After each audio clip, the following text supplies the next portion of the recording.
اللہ کے نام سے شروع جو نہایت مہربان اور محترم عزیز دوستو، السلام علیکم۔ محترم ناظرین، آج ہم آپ کو ایسا رلا دینے والا واقعہ سنانے والے ہیں کہ جب ایک حافظہ قرآن لڑکی کو قبر میں دفن کیا گیا تو اس کی قبر میں آگ جلنے لگی۔ آخر اس لڑکی نے ایسا کون سا گناہ کیا تھا جسے اللہ پاک نے دنیا کے لیے اس کو عبرت بنا دیا؟ اس واقعہ کو جاننے کے لیے ہمارے ساتھ رہیے گا۔ ناظرین، یہ واقعہ ہم اسی لڑکی کے شوہر کی زبانی سنتے ہیں۔ وہ کہتا ہے کہ میرا نام محسن ہے، میں اپنے والدین کی اکلوتی اولاد تھا۔ ہمارے گھر میں کل 4 افراد رہتے تھے، میں، میری ماں، باپ اور ایک میری بیوہ پھپھو جو میری دوسری ماں جیسی تھی۔ میں جب کالج میں پڑھتا تھا تب میری والدہ کا انتقال ہو گیا اور ہم 3 لوگ باقی رہ گئے۔ ماں کو کھونے کا غم مجھ پر بہت بھاری ثابت ہوا تھا۔ میری ماں بہت نیک عورت تھی۔ مجھے میری پھپھو اور میرے ابا حضور نے ماں کا غم بھلانے کے لیے بہت سہارا دیا تھا۔ وہ ہر وقت میرے ساتھ لگے رہتے اور دونوں کوشش کرتے تھے کہ مجھے اکیلا نہ ہونے دے۔ میں ہمیشہ سے ہی ان کی توجہ کا مرکز رہا۔ پھر میں کچھ عرصے کے بعد سنبھل چکا تھا اور دوبارہ سے اپنی تعلیم کا سلسلہ شروع کر دیا۔ ناظرین، میں پڑھائی سے فارغ ہوا تو میری پھپھو کو میری شادی کا شوق ستانے لگا۔ میں نے حامی بھری تو زور و شور سے میرے لیے لڑکی تلاش کی جانے لگی۔ تب میری پھپھو کو اپنے مرحوم شوہر کے خاندان میں سے ایک لڑکی کا خیال آیا جس سے پھپھو کا اب بھی ملنا جلنا رہتا تھا۔ انہوں نے ہمیں بتایا تھا کہ وہ لڑکی کم عمری میں ہی بہت زیادہ سنجیدہ اور نیک تھی۔ اس کے والدین نہیں تھے اور وہ 2 بہنیں تھیں، صرف ایک چھوٹا بھائی تھا۔ اس نے بہت بہادری سے حالات کا مقابلہ کیا تھا اور اپنے دونوں بہن بھائیوں کو اکیلا پال رہی تھی۔ وہ خود بہت پڑھی لکھی تو نہیں تھی، وہ نمازی اور حافظہ قرآن ضرور تھی۔ گھر میں بچوں کو قرآن مجید پڑھایا کرتی تھی اور اس کی دعا اور اس کے دیے ہوئے قرآنی تعویذات سے بہت زیادہ اثر رکھتے تھے، جس کی وجہ سے وہ تھوڑا بہت کما کر اپنے گھر چلا رہی تھی۔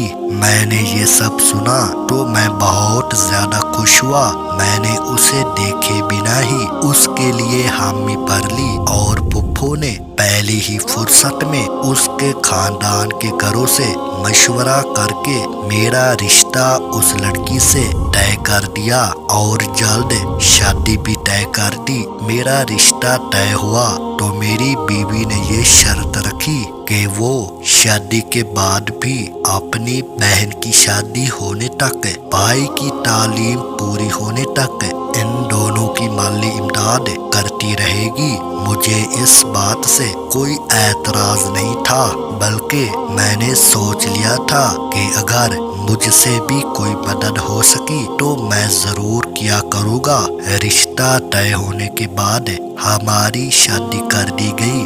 میں نے اپنی بیوی کو دیکھا تو اس کا آسیر ہو گیا، یعنی دیوانہ ہو گیا۔ وہ نہ صرف اچھی سیرت کی مالک تھی بلکہ بہت ہی خوبصورت تھی، حسین و جمیل تھی۔ اس کے ساتھ چند دن رہ کر ہی میں اس کے بہت قریب ہو گیا تھا۔ وہ ہمیشہ دوسروں کی مدد کرنے کو تیار رہتی۔ میری بیوی عین میری پھپھو کی بتائی ہوئی باتوں کے جیسی تھی۔ اس نے کبھی بھی مجھے کوئی پریشانی نہیں دی اور میرے آرام و سکون کا بہت زیادہ خیال رکھتی تھی۔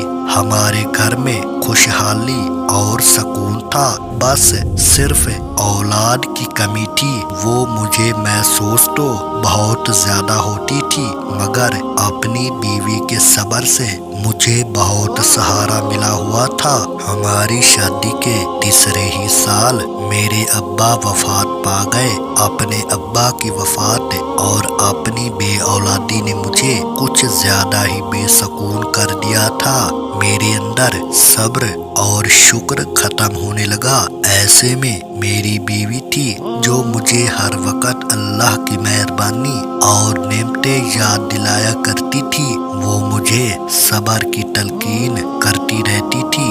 मैं हैरान था कि वो एक लड़की होकर मुझे हौसला दिया करती थी। हालांकि हमारे खानदान वालों ने हमारा जीना मुश्किल कर रखा था कि हमारी औलाद क्यों नहीं हो रही, और मेरी फुफ्फो तो उठते बैठते ठंडी आहें भरने लगी और मेरी बीवी को बहुत ज्यादा बातें सुनाया करती थी, यूं जैसे सब कुछ मेरी बीवी के हाथ में हो। मैं अपनी फुफ्फो को बहुत ज्यादा समझा कर थक चुका था। उल्टा वो हम दोनों से लड़ने लगती और हमें इलाज करवाने का कहा करती थी ताकि हमारी औलाद हो सके। इस परेशानी में वक्त गुजरता गया। जब हमारी शादी को 6 साल होने वाले थे तब हमें औलाद की खुशखबरी मिल गई। शादी के इतने साल बाद अल्लाह रब्बुल इज्जत को मेरी बीवी का सब्र पसंद आ ही गया था और हमें औलाद की खुशखबरी मिली। इन दिनों में बहुत ज्यादा खुश था और अपनी बीवी का बहुत ज्यादा ख्याल रखा करता था, क्योंकि डॉक्टर का कहना था कि मेरी बीवी को बहुत एहतियात की जरूरत है। मेरा बस नहीं चलता था कि मैं अपनी बीवी को बिस्तर से नीचे उतरने दूं। हमारी बहुत ज्यादा एहतियात और दुआओं के वजह से अल्लाह ताला ने हमें सेहतमंद और प्यारा सा बच्चा अता फरमाया। मगर अफसोस बच्चा पैदा होते ही मेरी बीवी की तबीयत एकदम से बिगड़ चुकी थी। मैंने ऐसा बिल्कुल नहीं सोचा था कि बच्चा होते ही मैं अपनी बीवी को खो दूंगा। नाजरीन, अपनी बीवी की तबीयत का सुनकर मैंने अल्लाह रब्बुल इज्जत से उसकी जिंदगी की बहुत दुआएं मांगी, मगर मेरी दुआएं रद्द हो गई और मेरी बीवी अल्लाह को प्यारी हो गई। मैं गम से बेहाल हो रहा था। सब जानने वाले मेरे लिए अफसोस का इजहार कर रहे थे और मैं गमज़ुदा एक कोने में बैठा हुआ था, रो रहा था। जब गुसल वगैरह देखकर उसको हम कब्रिस्तान लेकर पहुंचे तो आसमान पर बिल्कुल स्याह बादल फैले हुए थे और दिन के वक्त भी ऐसा लग रहा था जैसे मानो रात का समा हो। यूं ही मेरी बीवी को दफन कर दिया गया। निहायत तेज बारिश शुरू हो गई और ऐसे में तूफानी हवाएं भी चलने लगी कि सब हैरान और परेशान। बीवी को दफन करने के बाद हम सब अपने अपने घरों में पहुंच चुके थे।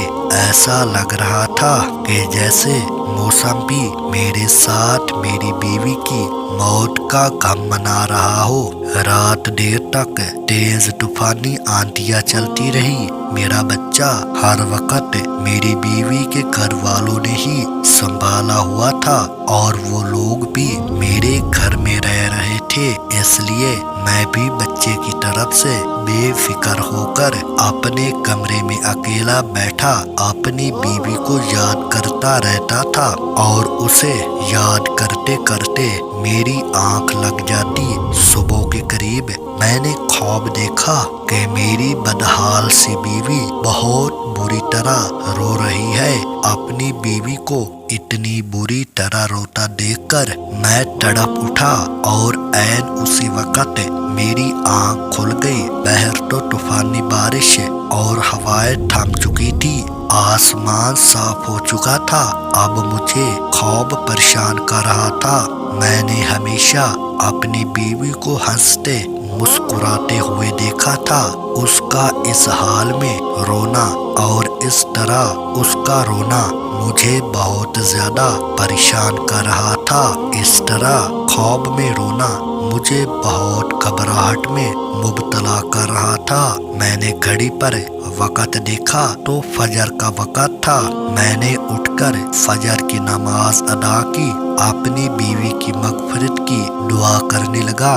ویسے تو مجھے پورا یقین تھا کہ میری بیوی جیسی نیک اور نمازی اور حافظ قرآن عورت کو اللہ رب العزت نے قبر کی تنگی سے بھی نجات دے دی ہوگی۔ میں نے دعا کی، ہاتھ اٹھائے، کمرے سے باہر جھانکا تو سب لوگ نماز پڑھنے میں مصروف تھے۔ میں نے اپنے بیٹے کا پوچھا تو میری بیوی کے بھائی نے مجھے بچہ لا کر دیا، وہ سکون سے سو رہا تھا۔ میں مطمئن ہو گیا اور بہت دیر تک اپنے بیٹے کو سینے سے لگا کر بیٹھا رہا۔ اپنے بچے کو پیار دے کر میں گھر سے نکل کر سیدھا قبرستان پہنچ گیا۔ ناظرین، میں نے اپنی بیوی کے لیے قرآن پڑھنا چاہ رہا تھا اور کچھ رات والے طوفان کے بعد میں اس کی قبر کی حالت کا بھی اندازہ لگانا چاہ رہا تھا۔ میں قبرستان پہنچ کر اپنی بیوی کی قبر کے پاس پہنچا تو اس کی قبر کی حالت دیکھ کر میرے رونگٹے کھڑے ہو گئے۔ میرا دل خوف سے پھٹنے والا ہو رہا تھا کہ جس عورت کو میں نے نیک اور جنتی سمجھ رہا تھا، اس کی قبر پر ایسا عذاب آیا ہوا تھا کہ مجھ جیسا مضبوط سے مضبوط مرد بھی اندر سے ہل چکا تھا۔ میری بیوی کی قبر پھٹی پڑی تھی اور اس سے دھواں نکل رہا تھا، اس قبر سے آگ نکل رہی تھی۔ وہاں اتنی تیز بارش ہوئی تھی کہ میرا وہاں کھڑا رہنا مشکل ہو گیا تھا۔ کوئی مزدور بھی میری بیوی کی قبر کو بنانے کے لیے تیار نہیں تھا۔ بڑی مشکل سے مجھے ایک مزدور ملا جس نے مجھ سے 4 گنا زیادہ پیسے لیے اور میری بیوی کی قبر پر مٹی ڈال دی۔ یہ سب اس مزدور نے دور سے کھڑے ہو کر کیا تھا۔ میں گھر پہنچا تو میری حالت نہایت خراب ہو رہی تھی۔ سب نے میری حالت کو دیکھ کر بیوی سے جدائی کا غم سمجھ کر مجھے سہارا دیا اور تسلی دینے لگے، جبکہ میں حیران تھا کہ آخر میری بیوی پر اللہ تعالیٰ کا عذاب کیوں آیا تھا۔ وہ اتنی نیک تھی، میری نظر میں تو میری بیوی کی ایسی کوئی غلطی نہیں تھی جو کہ مجھے سوچ سوچ کر پاگل کر رہی تھی کہ میری بیوی کی اصل حقیقت کیا ہے۔ یہ سوچ سوچ کر میرا دل پھٹ رہا تھا۔ اپنی بیوی کی قبر کے اوپر آیا خواب مجھے جھٹکا پہنچا رہا تھا۔ ہر مشکل حال میں میں اپنی بیوی کو صابر اور شاکر دیکھا۔ مجھے ڈھونڈنے میں بھی کوئی خامی نظر نہیں آ رہی تھی۔ میں اتنا تو جانتا تھا کہ اللہ رب العزت ناانصاف نہیں ہے۔ ایسا تو ہو ہی نہیں سکتا کہ میری بیوی کی حقیقی آواز سے اللہ رب العزت ناواقف ہو۔ مجھے حیرت اور صدمہ تھا کہ میں اتنا عرصہ اپنی بیوی کے ساتھ رہ کر بھی اسے جان نہیں پایا۔ مجھے دکھ یہ بھی تھا کہ اگر میری بیوی کوئی گناہ کر بھی رہی تھی تو کاش کہ مجھے اس گناہ کا پہلے ہی پتہ چل جاتا تاکہ میں اسے اس گناہ سے روک لیتا اور اس عذاب سے بچا لیتا۔ میں پچھتاوے میں مبتلا تھا، مگر ان دنوں کیا چل رہا تھا، میرا بیٹا راتوں کے وقت کون سنبھال رہا تھا، مجھے کچھ خبر نہیں تھی۔ میں بس اپنی مرحوم بیوی کے لیے بے چین تھا اور اللہ رب العزت سے اس کی مغفرت کی دعا کرتا رہتا تھا۔ ایک روز میری پھپھو اچانک میرے پاس آئی اور سنجیدگی سے بولی کہ انہیں مجھ سے بہت ضروری بات کرنی ہے۔ میری پھپھو نے مجھ سے جو بات کی وہ مجھے ایک دم غصہ دلا گئی تھی۔ میری بیوی کو مرے ہوئے بڑی مشکل سے 21 یا 20 روز ہوئے تھے۔ میری پھپھو میری دوسری شادی کرنا چاہ رہی تھی۔ میں پھپھو سے ناراض ہونے لگا کہ انہیں میری مرحوم بیوی کا احترام کرنا چاہیے، کم سے کم इतनी जल्दी मुझसे शादी की बात नहीं करनी चाहिए थी, जबकि मैं ये सदमा अभी तक भूल नहीं पाया था। मैं अभी तक सदमे में था। फुफ्फो ने बड़े ही तहम्मुल से मेरी नाराजगी देखी और मुझे कहने लगी कि मैं बूढ़ी हो गई हूँ, इसलिए मुझे या मेरे बेटे को वो नहीं संभाल सकती, क्योंकि फुफ्फो तो वाकया बीमार और कमजोर हो गई थी। उनकी आंखों की बीनाई भी कम हो चुकी थी और मैं सोच सोच कर परेशान होने लगा और थक हार कर मैंने अपनी फुफ्फो की बात मानने का फैसला कर लिया और एक रोज काम पर जाने से पहले फुफ्फो को जवाब दे ही दिया कि वो जैसा चाहती है, मुझे कोई ऐतराज नहीं। मेरे जवाब ने मेरी फुफ्फो को खुशी से निहाल कर दिया था। मेरे जाते ही शायद उन्होंने पीछे तमाम तैयारियां शुरू कर दी थी। मैं जैसे ही काम से शाम को वापस आया, ये देखकर हैरान रह गया। फुफ्फो ने मेरे निकाह के लिए सारी तैयारियां मुकम्मल कर दी थी।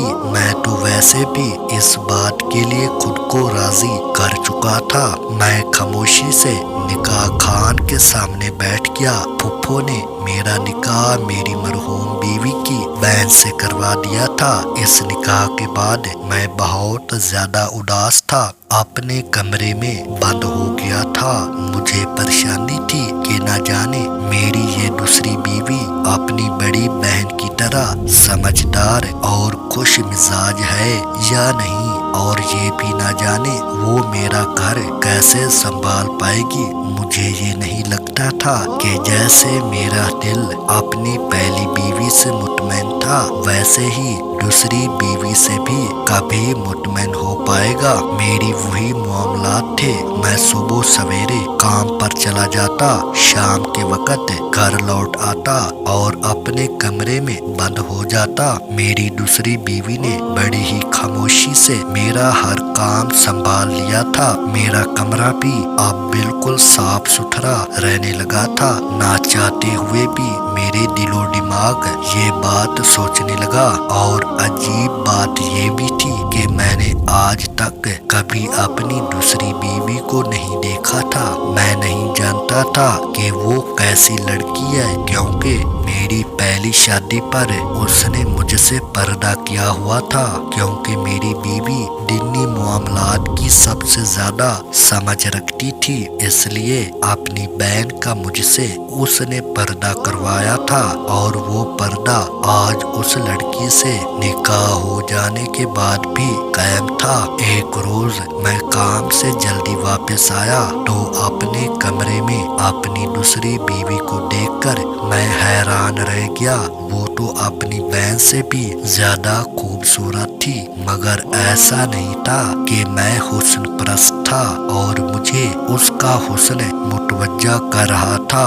मुझे जिस बात पर उसकी तरफ मुतवज्जा किया था, उसके चेहरे पर फैला सुकून और नरम तासुरात थे। उसे देखकर मुझे ऐसा लगा था कि जैसे वो अपनी बहन की मौत से भी खुश और मुतमईन हो। ये बात अजीब कैफियत में पड़ गया था और उसे देखते ही मुझे गुस्सा आना शुरू हो गया। मैंने उससे सवाल किया कि तू इतनी मुतमईन किस बात पर है।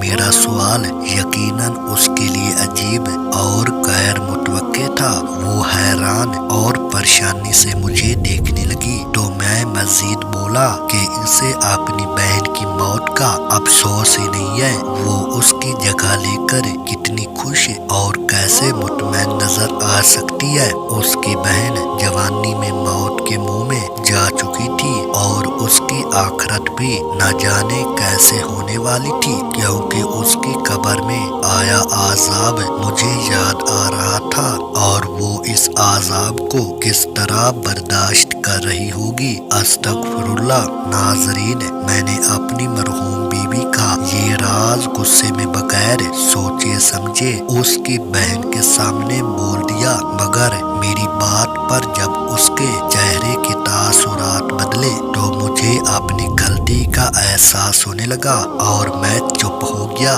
मेरी दूसरी बीवी कुछ देर फिर सदमे से मुझे देखती रही, फिर बुरी तरह रो पड़ी। मैं उसे रोता देखकर पिघल गया था। रोते रोते वो ऐसी बात बोलने लगी, मुझे ताज्जुब हुआ। वो बार बार कह रही थी कि मुझे यही खौफ था कि बड़ी बाजी से अल्लाह ताला नाराज हो जाएगा और उसे सख्त आजाब देगा, मगर वो मेरी सुनती नहीं थी। ये सुनकर मैं दंग रह गया कि यानी मेरी मरहूम बीवी कुछ ऐसा करती थी जिससे उसकी बहन भी वाकिफ थी और उसे रोकती थी। जब मैंने अपनी बीवी से तफसील पूछी तो वो हड़बड़ा गई और बात बदलने की कोशिश करने लगी, मगर मैंने सच जानने के लिए इल्तजा की। उसने मुझे अपनी बहन की असलियत बताई, जिसे सुनकर मेरे होश उड़ गए। उसने बताया कि मेरी बहन वाकया नेक लड़की थी, हाफिज़े कुरान थी और हाफिज़े कुरान होने की वजह से हर वक्त कुरान पाक की तिलावत करती रहती थी। एक रोज हमारे मोहल्ले में किसी बच्चे को तकलीफ हुई तो उसकी माँ की परेशानी पर मेरी बहन ने जो भी कुछ आयत पढ़ी उस बच्चे को पढ़कर फूंक दी, जिससे उस बच्चे को आराम आ गया। इस वाकया के बाद मेरी बहन बहुत मशहूर हो गई कि वो नेक लड़की है जिसके पास बीमारी और तकलीफ की शिफा है। उसके बाद तो तरह तरह के लोग हमारे घर आने लगे और मेरी बहन तावीज़ात नाम पर कुरान पाक की आयत लिखकर देती। वो लोग चंद रुपए देकर चले जाते और हमारा गुजर बसर होने लगा था, मगर मुश्किल हालात के लिए हमारे पास कुछ नहीं था। अचानक हमारे भाई का एक गुर्दा फेल हो गया। वो अस्पताल में जिंदगी और मौत की कशमकश में था। हमारे पास उसके इलाज के लिए रकम भी नहीं थी। हम बहुत ज्यादा परेशान थे, दिन रात रोते रहते थे। इन्हीं दिनों एक मर्द मेरी बहन के पास आया और कहने लगा किसी लड़की से शादी करना चाहता है, मगर वो लड़की शादीशुदा है। वो चाहता है कि मेरी बहन ऐसा तावीज़ दे कि लड़की की तलाक हो जाए और वो उसे पाले। मेरी बहन ने इनकार कर दिया क्योंकि ये गुनाह का काम था, मगर जब उस मर्द ने 1.5 लाख रुपए देने का कहा तो मेरी बहन ने भाई को बचाने के लिए ना जाने कागज पर ऐसा क्या लिखा कि उस लड़के की ख्वाहिश पूरी हो गई। हमारे भाई का आसानी से इलाज हो गया। फिर तो हर रोज आए दिन ऐसे ही लोग आने लगे जो नाजायज मुतालबे के लिए तावीज़ात बनवाते थे। ढेरों पैसा पकड़ा कर चले जाते थे। एक रोज मैंने जब छुपकर अपनी बहन को वो तावीज़ बनाते देखा तो मेरे सर पर आसमान गिर पड़ा, क्योंकि मेरी बहन कुरान पाक की आयत उलट लिखकर देती थी और ये काला इल्म था। मैं देखकर पागल हो चुकी थी। बहन को रोकने लगी, उसे समझाने लगी कि वो तौबा कर ले। वो बोली अगर ऐसा नहीं करती तो हमारा भाई कब का मर जाता। इस बात पर मैं बहुत ज्यादा गुस्सा हो गई। बहन को कहा कि इससे तो अच्छा था हमारा भाई मर जाता, मगर ये हराम काम तुम ना करती। जिंदगी मौत तो अल्लाह ताला के हाथ में है। अपनी बहन को मैं बहुत ज्यादा समझाती रही, मगर अब वो लालच में आ चुकी थी। वो इतनी नेक थी और रूहानियत पा चुकी थी, मगर उसने पैसों के लालच में सब कुछ गवा दिया। उसकी जिंदगी अच्छी थी, वो नमाज पढ़ने वाली थी, हर वक्त कुरान मजीद पढ़ती रहती थी, हर वक्त अल्लाह रब्बुल इज्जत का जिक्र करती रहती थी। हत्ता के उसकी शादी हो गई, मगर उसने वो गुनाह कबीरा कभी ना छोड़ा और पैसा कमाती रही। मैं सब सुन रहा था। मेरी बीवी बोल रही थी कि मैं डरती थी कि अल्लाह ताला नाराज हो गया तो तौबा की मोहलत दी लिए बिना ही मौत दे देगा और सख्त आजाब में मुब्तला कर देगा। और मेरा कहा सच हो गया। नाजरीन, मैं गुमसुम हो गया। मैं अपनी बीवी को इतना नेक समझता रहा और वो सिर्फ दुनियावी पैसे के लालच में इतना बड़ा गुनाह कर रही थी, और मेरे सामने बैठी मेरी दूसरी बीवी इस जैसी हाफजा न होने के बावजूद अल्लाह का खौफ रखती थी। अल्लाह ताला ने मुझे अब असल में नेक बीवी से नवाज दिया था। काला इल्म करने वाले और करवाने वाले दोनों के लिए अल्लाह रब्बुल इज्जत के यहाँ सख्त आजाब है। कभी भी किसी पर इतनी शदीद बीमारी में भी इस गुनाह का मुर्तकिब नहीं होना चाहिए, क्योंकि हो सकता है इस बीमारी के बाद जब मौत आए तो उसको कभी भी आजाब से निजात न मिले। अल्लाह अकबर। अल्लाह पाक से दुआ है कि अल्लाह पाक हमें ऐसे तावीज़ात और जादू टोने से बचाए और ऐसे गुनाह करने से हमारी हिफाजत फरमाए। इस वीडियो को दूसरों तक जरूर शेयर करें। हो सकता है कि आपके एक शेयर से ये बात किसी के दिल में उतर जाए और हम सब के लिए सदका जारिया बन जाए। नेक्स्ट मिलेंगे इसी तरह एक और अच्छी और इंफॉर्मेटिव वीडियो के साथ। तब तक के लिए अल्लाह हाफिज।